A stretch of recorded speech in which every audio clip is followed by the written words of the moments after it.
اهلا وسهلا بيكم معايا في قناة بصبص المطبخ. لو انتي بقى عايزة تعملي فراخ مشوية بقى كده في البيت حلوة وجميلة وسهلة وبسيطة، وتعمليها كده بسرعة وجنبها شوية مكرونة وترحمي نفسك من الجو الحر ده، يبقى الفيديو ده ليكي. هوريكي بقى واعلمك الفيديو ده ازاي تعملي الفراخ المشوية في البيت بطريقة سهلة، وزي ما انتوا شايفينها كده حلوة جدا، والجلد بتاعها مشوي وطعمها وريحتها كانت قلبة الدنيا. بصوا، اهم حاجة بنجيب الفرخة ما تبقاش كبيرة قوي، يعني كيلو 800 كده، 2 كيلو بالكتير قوي علشان تستوي معاكي، والصدر بتاعها ما بقاش كبير. وعندي طماطمايه وفلفلايه وبصل، وعندي كزبرة ناشفة وبهارات، 7 بهارات وملح وفلفل وشوية فلفل اسود وكركم والسبع بهارات وبابريكا. تقدري تحطي البهارات على حسب اللي عندك وعلى حسب اللي انت بتحبيه. طبعا الفرخة مغسولة ونضيفة وزي الفل، وسيبتها لغاية ما تصفى كويس عشان ايه، احطها بقى في التتبيلة الحلوة اللي انتوا شايفينها دي. جيت بقى في الكبة الصغيرة بتاعتي، حطيت البصل والفلفل والطماطم، وحطيت عليها نص ليمونة كمان، وهديه فرمة ناعمة جدا. الكبة اللي هي صغيرة بتاعت مطحنة المطحنة بتاعت التوابل.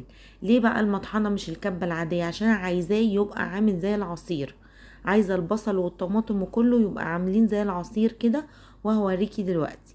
وحطيت كمان عليهم التوابل، وهحط دلوقتي صويا صوص حوالي معلقة او معلقتين كده، علشان بيدي لون وطعم حلو جدا للفراخ.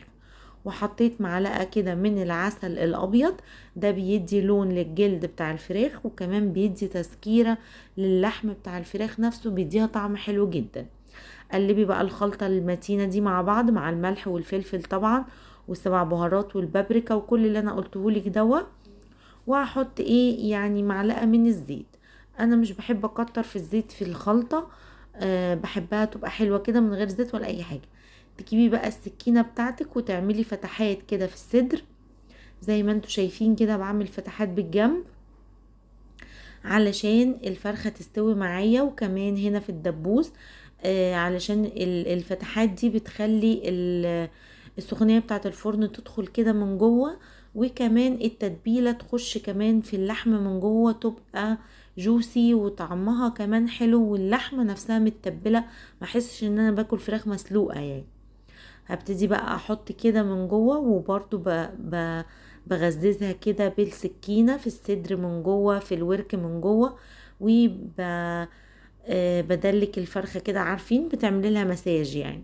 واحط بقى في الفتحات دي الخلطة بتاعة الصدر، بحط في الفتحات دي برضو، وهنا في الورك بحط من جوه زي ما انتوا شايفين كده ما بين الجلد والعظم، وبنزل برضو الخلطة على الدبوس من تحت، وبعدين الباقي بتاع الخلطة اوزعه كده من بره على الفرخة من بره. كده الفرخة اتبلت معايا وزي الفل. بصي بقى، في قطعة مثلا بصل كده ما اتفرمتش، بحطها من جوه وبدخلها كده جوه الصدر، في الرقبة من فوق، بتدي بقى طعم الفرخة كلها كده، واخدة الطعم مية مية. خلاص انا كده تبلتها وتمام. يا ريت تسيبيها بقى تحطيها في كيس كده في التلاجة او حاجة لمدة ساعة ساعتين، كل ما تقعديها في التتبيلة او تعمليها من قبليها بليلة كمان، كل ما بقى طعمها حلو وشاربة من التتبيلة اكتر. عندي بقى الستاند ده اللي بيتلبس فيه الفراخ بتاع الفراخ المشوية. تقدري لو انت ما عندكيش كنزاية وتغسليها كويس وتمليها مية سخنة، وتلبسيها فيها ازازة، ازازة بيبسي، اي حاجة، برطمان يعني برطمان كده تحطي برضو فيه مية، وتلبسيه الفرخة فيه، علشان لو حطيتيه فاضي هيطق منك مع السخونية. وحطيتها بقى في الصينية كده، وبزود مية من الكتل، مية سخنة، علشان بخار المية ده بيطلع على الفراخ بيسويها يخليها طرية، وفي نفس الوقت علشان ما يخليش الصينية تتحرق. شايفين بقى شكلها وهي كانت جوه الفرن اثناء ما بتستوي، وكمان شكلها كده وهي بعد ما استوت يعني بدخلها الفرن، وببتدي ان انا بعد ربع ساعة او نص ساعة الف الصينية، ادخل اللي جوه بره، وخلاص على كده. ولا تعبتي ولا عملتي مجهود ولا اي حاجة. مجرد تبلتي الفرخة ورميتيها في الفرن طلعت لك الفرخة المشوية القمر دي. احلى وانضف بكتير لو اشتريتيها من بره فراخ الشواية بتاعت الحاتي.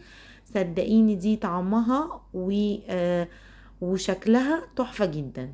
شايفين بقى من جوه قد ايه هي مستوية، والخلطة بقى بصوا يعني شاربة منها جامد جدا.